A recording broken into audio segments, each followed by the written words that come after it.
Hello everyone, how are you? I hope you all are in this good condition.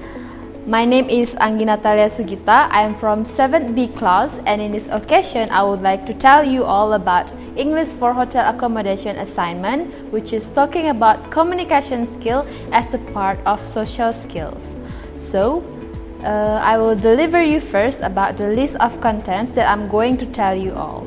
So the first one is about the nature of communication, which is talking also about the importance of effective communication skills, and also about verbal and also non-verbal communication.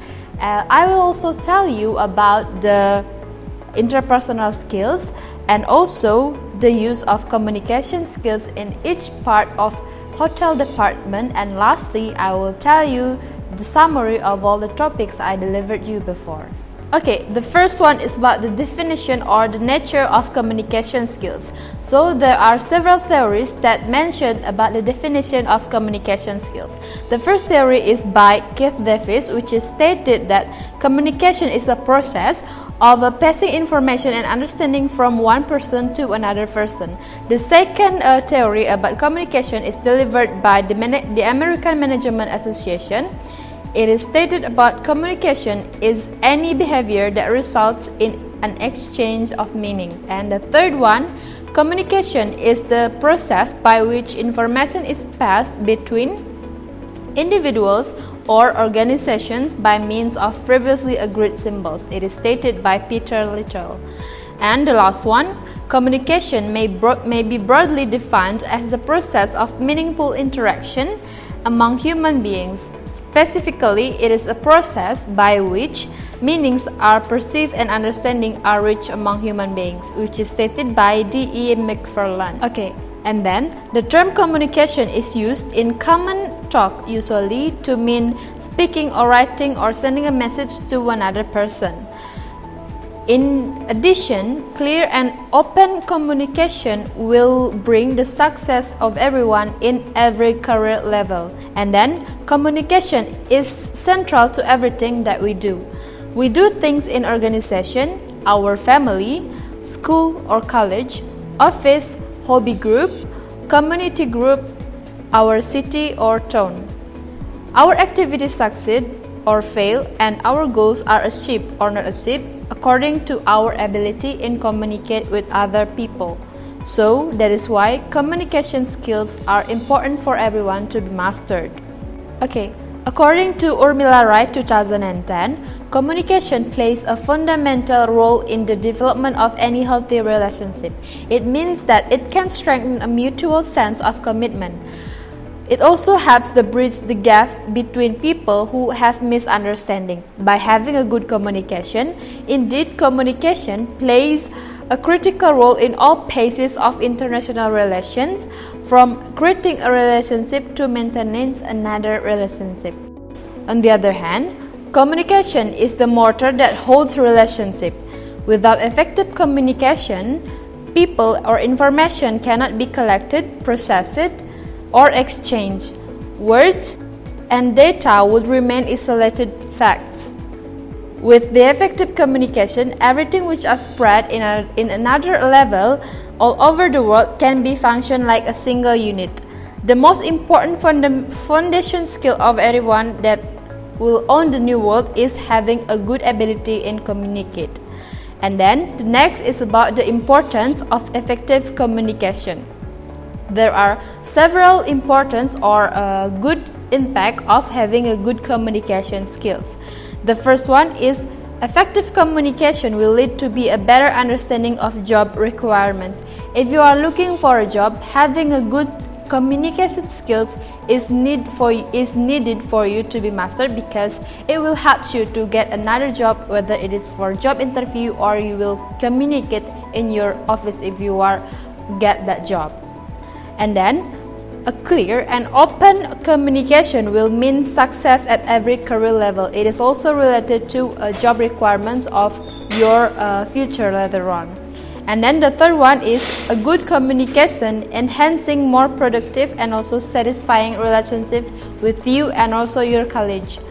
And then lastly, having a good communication skills prevent you or other people around you from misunderstanding that can lead to alienation or conflict. It means that having a good communication skills as a part of social skills will give you many importance or many good impact for your career and also your everyday life. And then in communication skills, there are two fundamental elements of communication. The first one is receiving from what others say to us, and then the second one is sending what we are going to say to others. And when we communicate, we either take information in or send the information out to other people.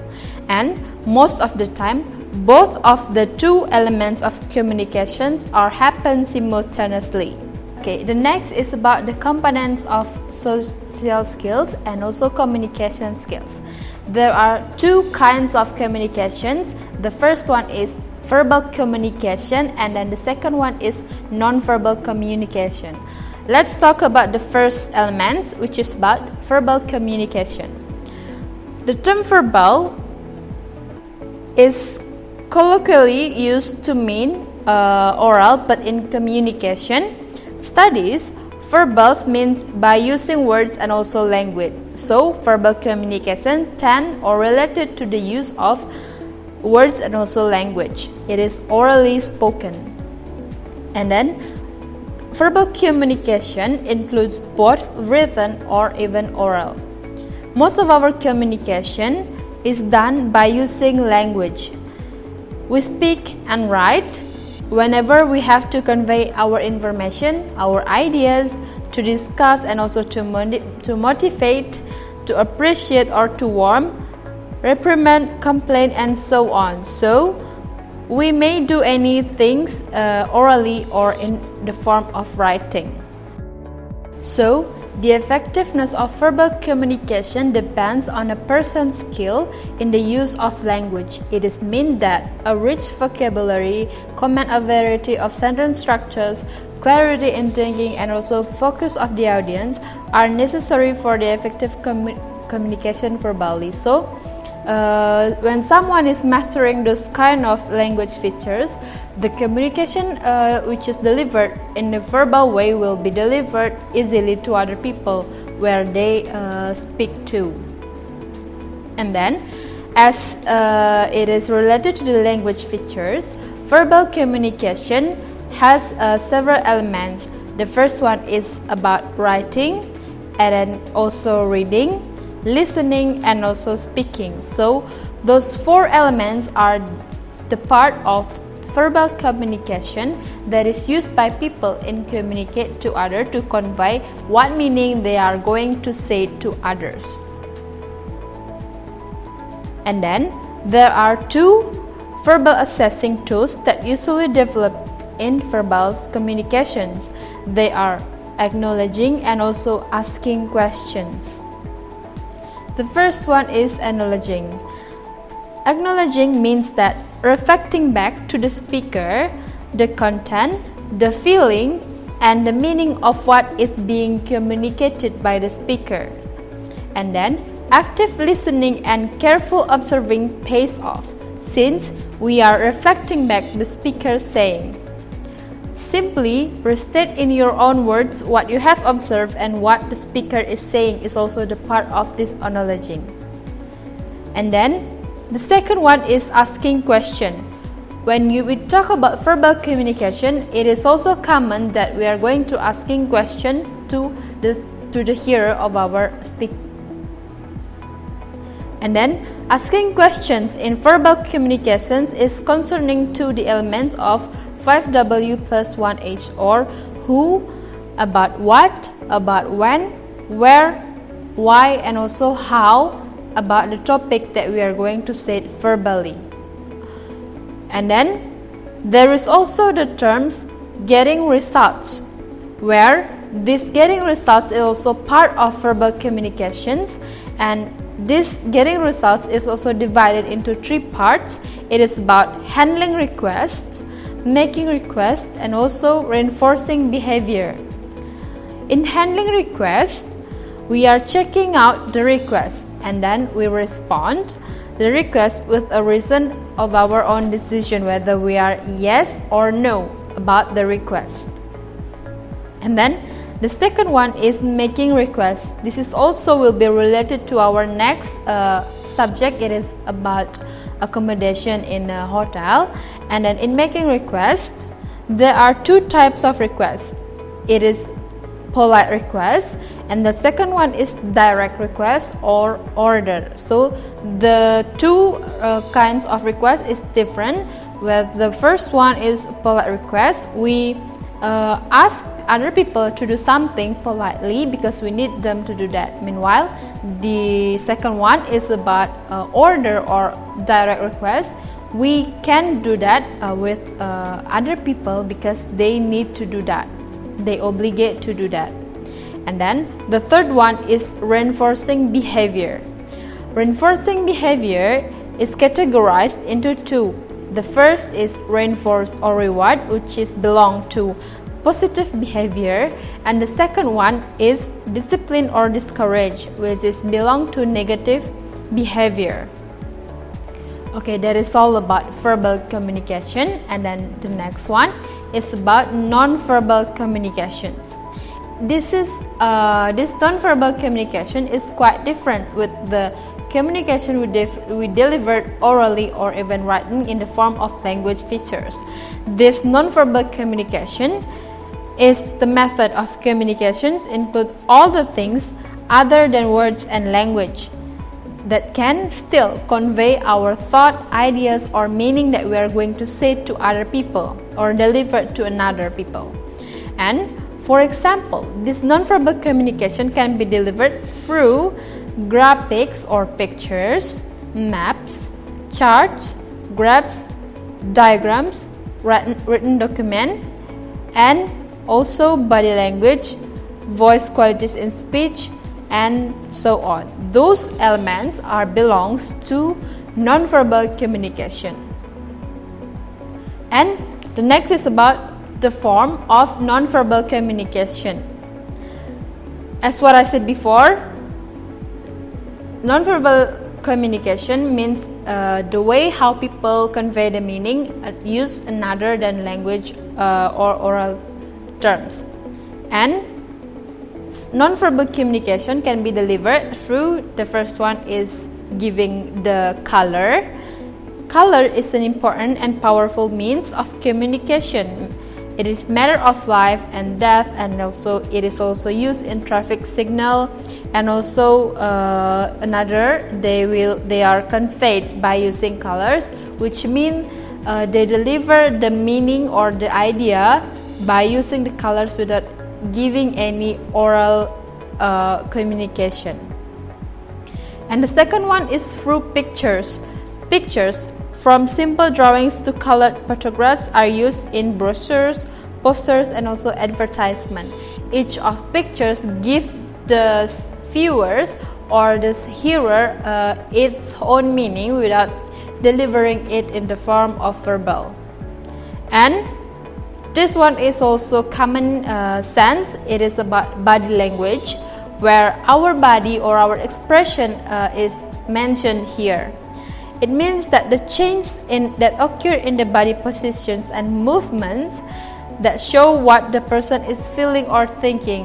When we are smiling to the example, let me give you the example.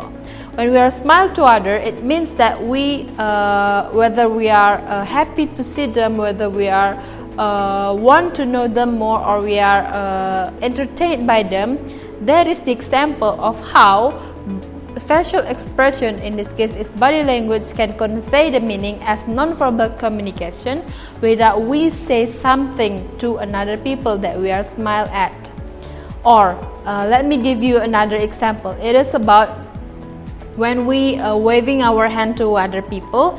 It means that we want to show them something, whether we say hello to them or greet them, or maybe we say another idea that is in our mind, so they can understand what is our body speak without we use our language, our lips to say something to them. That is the common example that I can give to you, and I think you already know about that. And this is also belongs to nonverbal communication. It is about appearance. Appearance makes the first impression of someone. Lack of neatness or cleanliness, carelessness in grooming, and also clumsy clothes can make a negative impression of ourselves from someone. And for example, when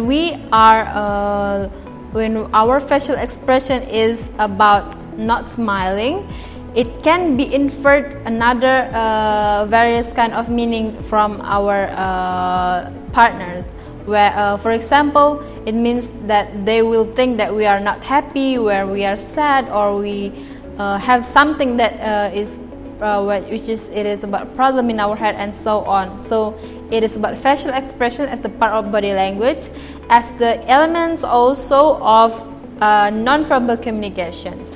And so that is all about nonverbal communication and the examples of it.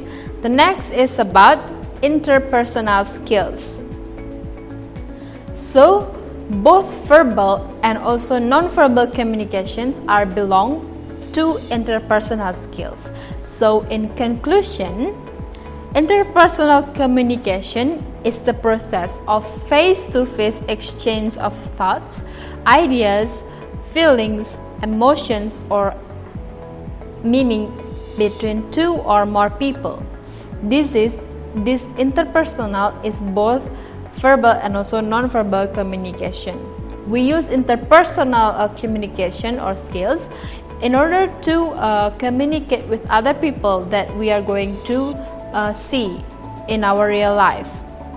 So, the communication skills as the part of social skills also related to our next topic, which is talking about accommodation in a hotel, where generally, as I know, in a hotel there are some departments that is need to master the communication skill by its staffs.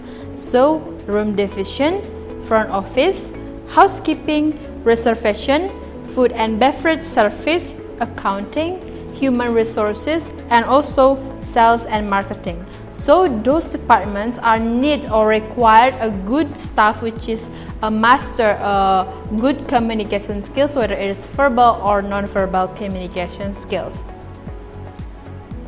And interpersonal and effective communication skills are required to fulfill the ability of each department in hotel to enhance the quality of the staff at that hotel.